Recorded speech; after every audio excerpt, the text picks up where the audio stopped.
You think college tuition is high? Yes, it is. I know for a fact. Well, I've got one of the reasons why that might be happening.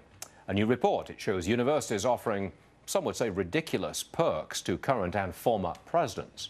For example, when Penn State University fired their president, Graham Spanier, back in 2011, they paid him about $3 million, but that's not all. He remains tenured, earning $600,000 per year while on paid leave.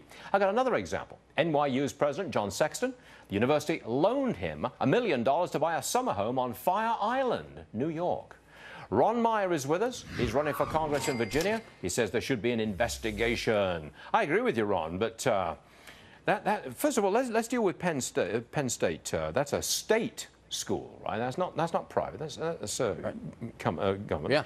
Graham Spanier, he gets $2.9 million when he leaves, and $600,000 a year because he's tenured.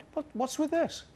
Well, I can't believe it. I mean, we've seen example after example. I mean, over 30 college presidents already make $1 million a year, and all of those 30 receive some sort of government funding, whether it's through student loans, Stafford, or they're actually state schools. And so what we've seen is that tuition's gone up 25% in the last 4 years. We've seen more government involvement by nationalizing student loans. What we've seen is that higher education is giving out these massive bonuses, huge retirement packages, paying off administrators, these ridiculous, I mean, giving, he's paying for someone's summer house, giving them this nice loan.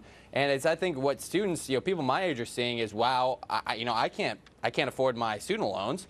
And look at what these guys are doing. It seems like if this was happening in the private sector, that Congress would call for an investigation. And I think one of the problems, one of the reasons why we need younger folks in office, because I can see that my friends are suffering, and I want to call for that, because, and I think that's why we need folks who actually get what people are dealing with that are young. Ron, I think are you the youngest congressional candidate running for office in America today? I mean, yes, I'd be the third youngest ever elected if I were to win. Third youngest ever elected. Now, are you getting traction with this? Obviously, you're out there looking for the youth vote. You want it. You need it. Are you getting traction? Absolutely. When I go door to door talking to young people, that's exactly what they're thinking. They're wondering why they can't afford their college loans. They can't find work.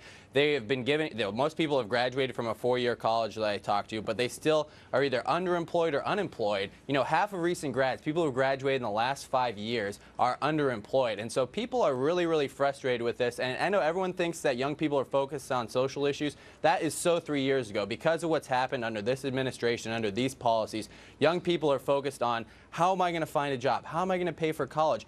How are we as a generation going to survive? And I think that that's why we have an opportunity really to reach out to those people, and why Congress, by the way, should be fighting more for these folks, because we're in a great youth depression.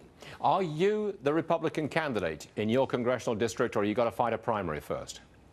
We have overwhelming support in my primary. We don't expect it to be competitive. Okay, so you're in. You're the guy. At this point, yes. And we've been very blessed to actually have a lot of support from the older Republican establishment, which has been somewhat of a surprise to me. But it's encouraging that my party gets it. We're going to have to go to different candidates with a fresher message and a fresh approach if we want to stay relevant. And this is one way we can, is to start fighting for vulnerable people in our country who are losing because of what the government is doing. Ron Meyer, we appreciate you being with us. Thank you very much indeed, sir. Thanks, Stuart. I appreciate it.